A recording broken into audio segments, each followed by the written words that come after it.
ज़्यादातर लोग अपने बर्नआउट को ऐसे ट्रीट कर रहे हैं जैसे गोली लगने पर बैंडेड लगा लिया हो। हमारा ब्रेन वॉश किया गया है। सिर्फ स्ट्रेस मैनेजमेंट के पीछे भागकर आप उन लाखों लोगों की भीड़ में शामिल हो रहे हो जो बस अपनी मिजरी को झेलना सीख रहे हैं। अब वक्त आ गया है अपने कॉम्प्रोमाइजेस बंद करने का और इस पूरे सिस्टम को ही तोड़ने का। देखो, stress is internal not external. Stress कभी भी बाहरी हालात जैसे जॉब्स, बिल्स, ईएमआई, हेल्थ, इन सब से नहीं होता, बल्कि पूरी तरह से हमारे इंटरनल थॉट से पैदा होता है। अगर बाहरी हालात से स्ट्रेस होता तो एक जैसी सिचुएशन में हर इंसान को बिल्कुल एक जैसा स्ट्रेस होता, पर ऐसा नहीं होता है। मान लो अगर बॉस ने काम को लेकर थोड़ा डांट दिया तो एक इंसान रोने लगता है, जबकि दूसरा इंसान सोचता है कि भाई कोई बात नहीं, चलो कोई नहीं, मैं ठीक कर लूंगा। सिचुएशन एक है पर स्ट्रेस के लेवल अलग। अब स्ट्रेस की डेफिनेशन क्या है?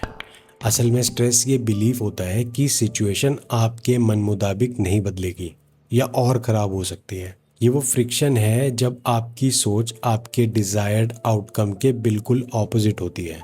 आप खूब पैसा कमाना चाहते हैं लेकिन दिमाग में लगातार सोचते हैं कि आपके पास तो कुछ नया करने के लिए टाइम ही नहीं है। यही वो फ्रिक्शन है। रोज़मर्रा के छोटे छोटे स्ट्रेस हमारे नर्वस सिस्टम को इस तरह कंडीशन कर देते हैं कि हम स्ट्रेस को अपनी नॉर्मल स्टेट समझ लेते हैं। ये क्रिएटिव कैपेसिटी, इंट्यूशन और दूसरों से कनेक्शन को पूरी तरह ख़त्म कर देता है। जैसे हमें आदत पड़ जाती है हमेशा चिड़चिड़े रहने की, और हम दोस्तों से कहते हैं यार लाइफ तो ऐसी ही होती है। हर इंसान किसी भी समय दो में से केवल एक मेंटल स्टेट में काम करता है। एक ही समय पर दोनों स्टेट्स में होना नामुमकिन है।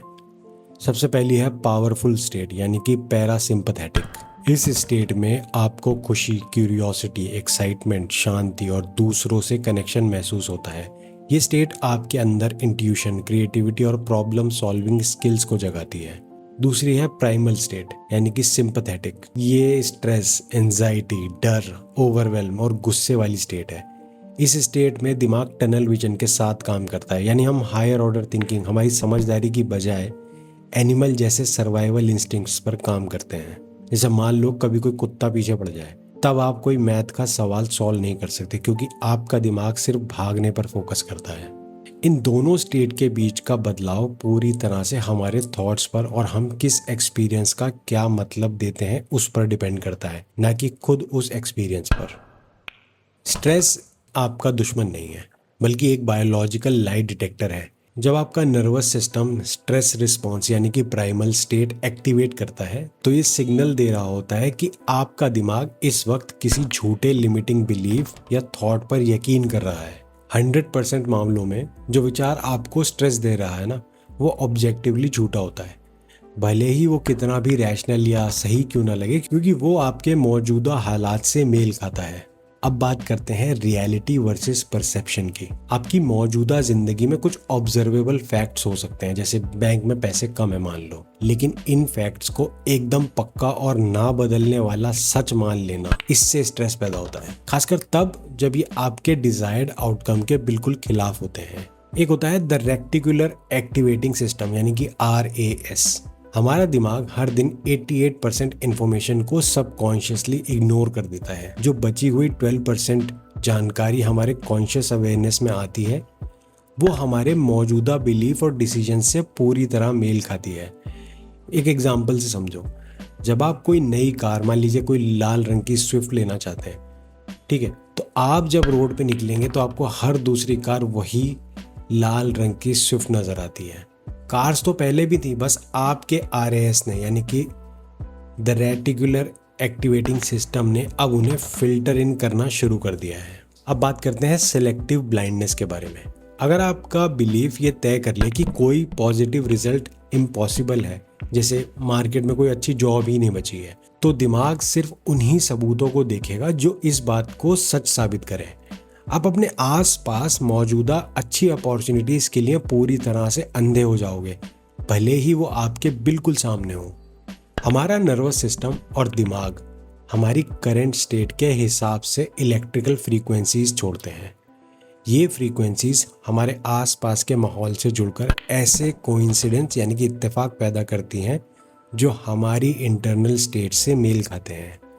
अगर आप मानते हैं कि आप कभी जिंदगी में आगे नहीं बढ़ सकते, तो अचानक कोई ना कोई अनचाहा खर्चा आ जाएगा। वहीं अगर आप सोचें कि आपके पास अबंडेंस है, समृद्धि है, तो नए मौके खुद ब खुद दरवाज़ा खटखटाने लगते हैं। हमारे बिलीव्स कोई पक्की ना बदलने वाली चीज़ नहीं है, ये सिर्फ हमारे लिए गए डिसीजंस हैं। किसी लिमिटिंग बिलीफ को बदलने के लिए आपको नया डिसीजन लेना होगा। इस प्रोसेस के 3 स्टेप हैं। Step 1 is identification.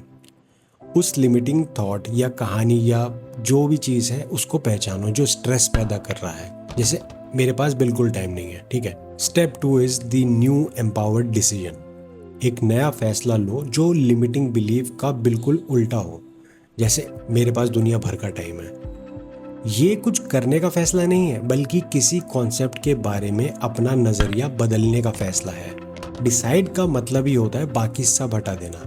एक सच्चा फैसला लेने का मतलब है उन सभी पुराने सबूतों, कहानियों और रीजंस को दिमाग से निकाल देना जो आपके लिमिटिंग बिलीफ को सपोर्ट करते हैं। ये फैसला तुरंत आपकी आइडेंटिटी बदल देता है। एक एग्जाम्पल से समझो। ये डिसाइड करना कि मैं एक एंटरप्रेन्योर हूँ आपको तुरंत एक एम्प्लॉय के माइंडसेट से बाहर निकाल देता है, भले ही आपके बिजनेस से कोई इनकम ना आ रही हो। तीसरा स्टेप है एविडेंस गैदरिंग। खुद से एक्टिवली पूछो, मेरे पास क्या एविडेंस है कि ये नया डिसीजन सच्चा है। जब आप शांति से इस सवाल के जवाब का इंतज़ार करते हैं तो दिमाग उन पुरानी यादों को या जो फैक्ट्स हैं उनको ढूंढना शुरू कर देता है जिनको उसने पहले इग्नोर किया था। ये स्टेप नए सबूतों के आधार पर आपके नए बिलीफ्स को और ज़्यादा मजबूत करता है और पुराने स्ट्रेस देने वाले विचारों को ख़त्म करता है। अब ये तीनों स्टेप्स एक्चुअली करने कैसे हैं? The morning dump protocol. Chronic stress की आदत तोड़ने के लिए सुबह उठते ही पेपर के पहले कॉलम में अपने सारे स्ट्रेस वाले थॉट्स को डंप कर दो। फिर डिसीजन मैट्रिक्स यूज़ करके दूसरे कॉलम में एक नया डिसीजन लिखो और तीसरे कॉलम में नए डिसीजन के सपोर्ट में एविडेंस लिखो। ऐसा रोज करो जब तक तुम्हारा नर्वस सिस्टम इस तरीके से आदी ना हो जाए। देखो, रियलिटी एक लैगिंग इंडिकेटर है, ये यानी हमेशा थोड़ा पीछे चलती है।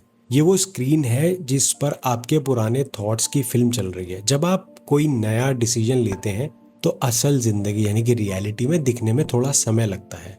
इस डिले के दौरान रियलिटी आपको आपके पुराने बिलीव्स ही दिखाएगी। ऐसे में ये बहुत ज़रूरी है कि आप अपनी पुरानी रियलिटी को पक्का सच मानकर अपने नए डिसीजन से पीछे ना हटो। जब तक नए एविडेंस सामने ना आ जाए आपको अपने नए डिसीजंस पर पूरी तरह डटे रहना है। नया डिसीजन लेते वक्त ये जानना ज़रूरी नहीं है कि सिचुएशन कैसे बदलेगी। There are infinite possibilities. आपका पहला बदलाव मानसिक होना चाहिए, ना कि काम करने के तरीके में। जब आपका दिमाग एक रिसीवर की तरह काम करते हुए नए थॉट्स, आइडियाज़ और आपकी नई आइडेंटिटी से जुड़े एक्शंस को ट्यून करेगा तो सही एक्शन अपने आप होने लगेंगे। वीडियो में दम लगा तो मेरे चैनल को सब्सक्राइब कर दो और इस वीडियो को लाइक मार दो।